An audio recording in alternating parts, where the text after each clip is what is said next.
चलिए आज के क्लास में हम लोग बीज गणित अलजेब्रा को पढ़ते हैं। ठीक है। सीटीईटी के पेपर 2 की दृष्टि से बहुत उपयोगी, पेपर 1 की दृष्टि से भी उपयोगी, अदर जो भी कॉम्पिटिटिव एग्ज़ाम है, चाहे वह एसएससी हो, रेलवे हो, सबके लिए उपयोगी यह लेक्चर है। ठीक है।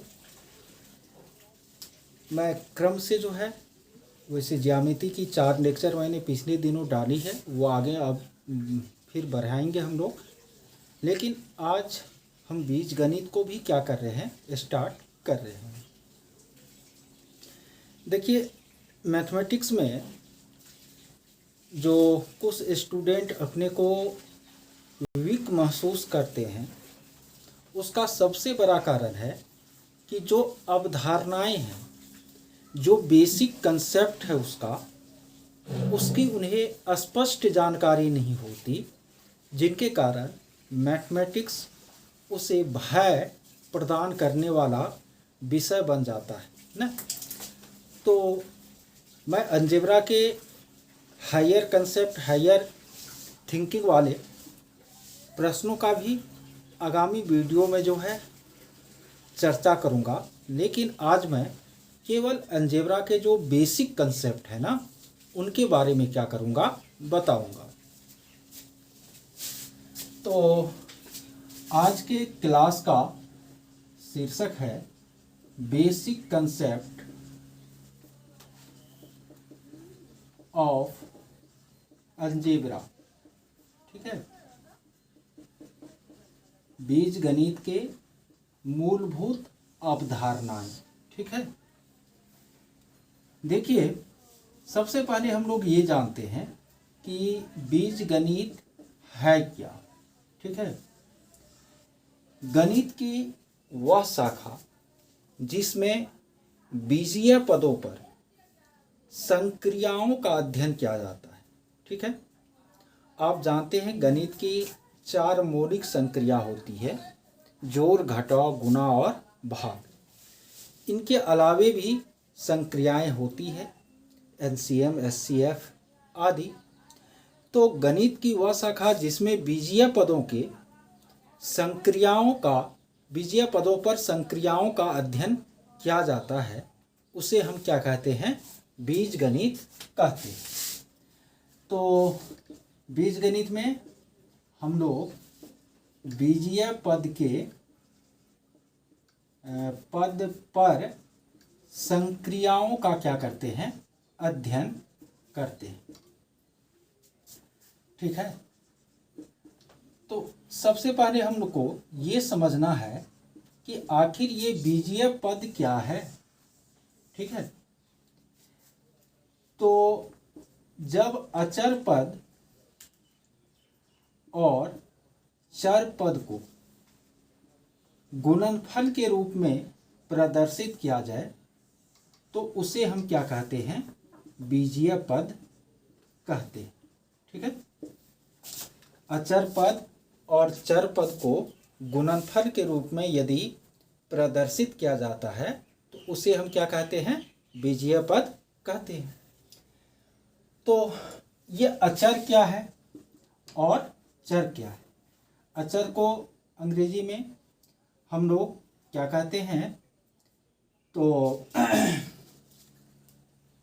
चर को हम वेरिएबल कहते हैं, अचर को कांस्टेंट कहते हैं। ठीक है। अचर को अंग्रेजी में कांस्टेंट, चर को क्या कहते हैं, वेरिएबल कहते हैं। तो कांस्टेंट टर्म क्या है, तो जो भी आपको अंक गणितीय संख्याएं हैं, ठीक है, वह कैसा टर्म है, कांस्टेंट टर्म है। तो अंक गणितीय जो भी संख्याएं हैं वह मूल रूप से 10 अंकों से बनी होती है, 0, 1, 2, 3, 4, 5, 6, 7, 8, 9। तो वो यदि आपको किसी फॉर्म में हो, धनात्मक हो कि ऋणात्मक फॉर्म में हो, रूट में हो, किसी भी फॉर्म में क्यों नहीं हो, दशमलव में हो, तो वो अचर पद ही आपको गणित में कहलाएगा। तो सीधा आप ये दिमाग में सेट रख सकते हैं कि जो भी संख्याएं हैं, ठीक है, वो सारी की सारी क्या है, अचर पद है। ठीक है, तो 4 एक अचर पद है, 5 अचर पद है, √3 अचर पद है, -11 अचर पद है, -1/2 अचर पद है, 0.3 क्या है, अचर पद है। जो भी संख्याएं हैं वो क्या है आपको, अचर पद। फिर चर पद किसको कहते हैं? तो गणित में जो भी आपको अल्फ़ाबेट के लेटर का हम प्रयोग करते हैं, चाहे वह ए से लेकर के जेड तक का कोई भी लेटर हो, ठीक है, या हिंदी का अ ब स ये सब क्यों नहीं हो, तो इसको गणित में हम क्या कहते हैं, चर पद कहते हैं। देखिए, इसको अचर पद इसलिए कहते हैं क्योंकि इसका मान हमेशा फिक्स होता है, कहीं पर बदलता नहीं है। और गणित में इन पदों को अचर पद चर पद इसलिए कहते हैं, वेरिएबल इसलिए कहते हैं क्योंकि उसका मान वेरी करते रहता है। अब जैसे मान लीजिए आप प्रश्न को हल करते होंगे, तो किसी सवाल में x का मान 5 निकला, तो दूसरे सवाल में x का मान 3 निकला, यानी x का अपना कोई मान नहीं होता, वह आपको स्थिति के अनुसार क्या होती है, बदलती है। ठीक है, तो ये आपको चर हो गया। कोई भी अल्फ़ाबेटिकल लेटर गणित में यूज होता है तो उसको चर कहते हैं, और जो भी अंकगणितीय संख्याएं हैं उसको हम क्या कहते हैं, अचर कहते हैं। ठीक है, और जब अचर को चर के साथ गुणनफल में प्रदर्शित किया जाए तो उसको हम क्या कहते हैं, आपको बीजीय पद कहते हैं। बीजीय पद का उदाहरण देख लीजिए,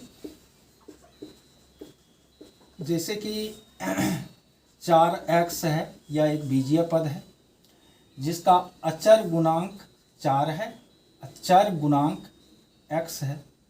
ठीक है, इसी तरह 3x²y, यह भी क्या है, एक बीजीय पद है जिसका अचर या संख्या गुणांक 3 है, और चर गुणांक जो है इसका वह क्या है, x² है, यानी x गुना y। ठीक है, फिर एक और देखिए, जैसे -xyz, ये भी क्या है, आपको बीजीय पद है।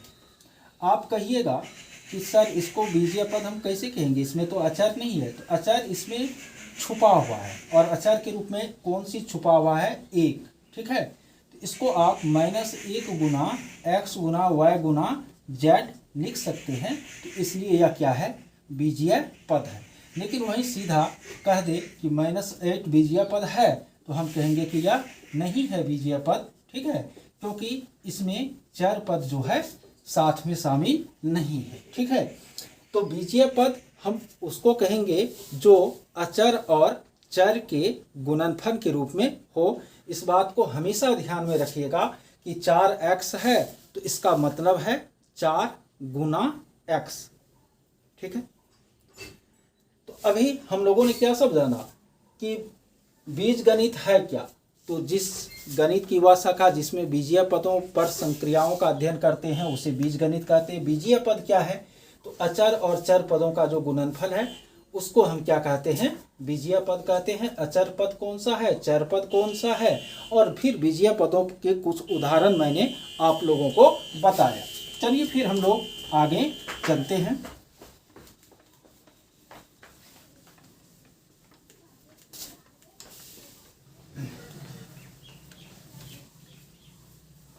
आप लोग अपने साथ एक नोटबुक भी रखिएगा और उसमें नोट भी करते जाइएगा। नहीं होगा तो वीडियो कुछ देर रोक करके जो आपको लगे कि नहीं ये नोट करना चाहिए तो उसको नोट कर लीजिएगा। ठीक है, अब देखिए बीजीय पद तो हम लोग समझ गए।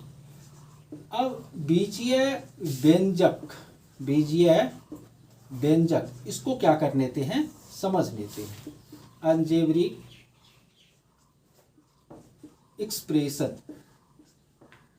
ठीक है, तो बीजीय व्यंजक क्या है आपको,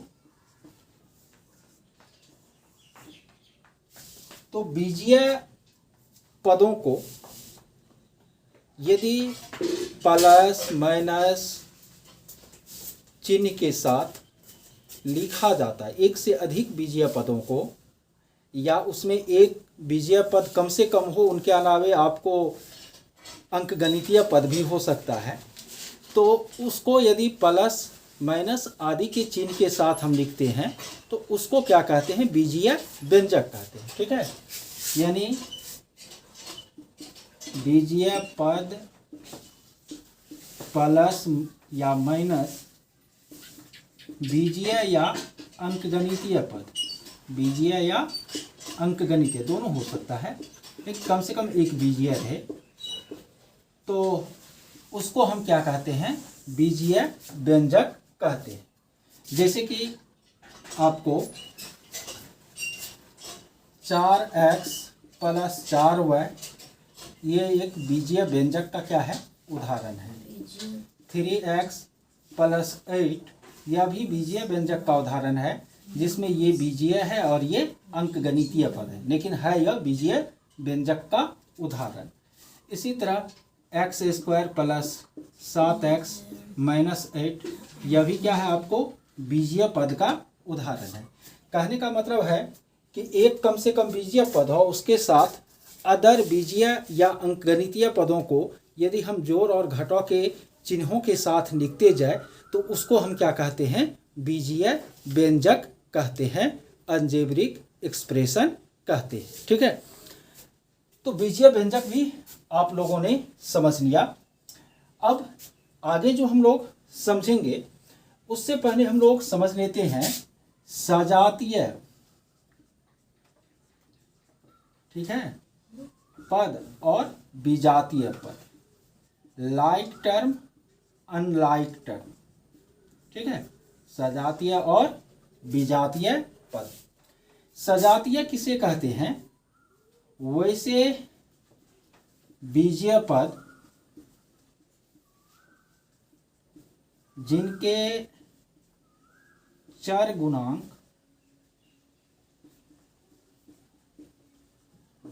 तथा घात दोनों बराबर हो। ध्यान दीजिएगा, वैसे बीजीय पद जिनमें उपस्थित चर पद और चर पदों पर उपस्थित जो घात है वे दोनों बराबर हो, क्या कहलाता है, सजातीय पद कहलाता है। ठीक है, ध्यान दीजिएगा, वैसे बीजीय पद जिनके चर गुणांक और चर गुणांक पर जो घात है वे दोनों बराबर हो तो उसको सजातीय बीजीय पद कहते हैं।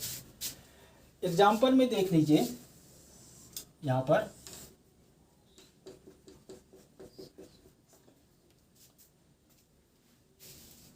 पढ़ रहा है मेरे, जैसे एग्जाम्पल में आप लोग देख लीजिए 3xy 3x, आपको कहा जाए ये दोनों सजातीय है कि नहीं है। आपको इसमें कौन सा अंक गणितीय संख्या है, यानी कौन सा अचर पद है वो नहीं देखना, आपको देखना है कौन सा चीज, केवल इसके चर गुणांक को देखना है। तो इसका चर गुणांक क्या है, x गुना y है, इसका चर गुणांक क्या है, केवल x है। क्या यह बराबर है, नहीं, क्योंकि इसमें y नहीं है। तो आप कहिएगा कि नहीं, ये दोनों सजातीय नहीं विजातीय बीजीय पदों का क्या है, समूह है, अनलाइक टर्म है। ठीक है, उसी तरह आप देखिए 4ab माइनस 3ab कहे कि आपको सजातीय है या कि नहीं है। तो इसमें भी आपको ab है, इसमें भी क्या है, ab है, संख्या क्या है ये नहीं ध्यान में रखना है। तो चर गुणांक बिल्कुल आपको एक जैसा नजर आ रहा है तो ये आपको क्या है, सजातीय है। ध्यान, ये सब चीज़ बहुत ही बेसिक चीज़ है जिसका कि आगे आपको यूज करना पड़ता है। ठीक है, इसी तरह देखिए 4x स्क्वायर और 4x कहे कि यह सजातीय है या कि नहीं है।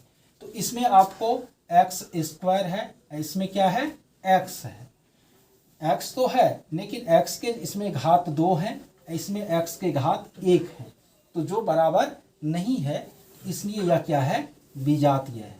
यानी सजातीय तभी होगा दो पद जब उसके जो चर पद हैं और उस चर पद के जो घात हैं वे दोनों क्या हो, बराबर हो, तभी उसको हम सजातीय पद कहेंगे या लाइक टर्म कहेंगे, अन्यथा अनलाइक टर्म कहेंगे। ठीक है, चलिए फिर हम लोग आगे देखते हैं। अब इसको मैं डिलीट करूंगा। ठीक है,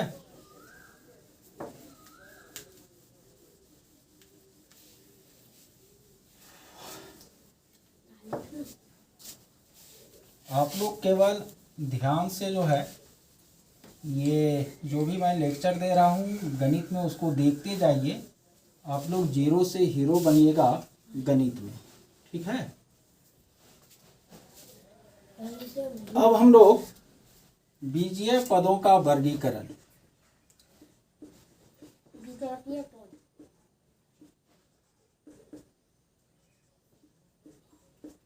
बीजीय पद नहीं, बीजीय व्यंजकों का, बीजीय व्यंजकों का वर्गीकरण।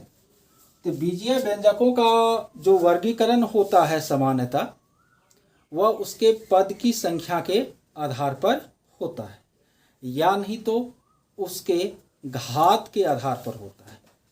तो घात के आधार पर मैं बाद में थोड़ा इसमें बहुपद बताने लगूंगा, तब बताऊंगा। अभी पदों की संख्या के आधार पर बीजीय पदों का जो वर्गीकरण है तो वह होता है आपको एक पदी और दूसरा होता है बहुपदी।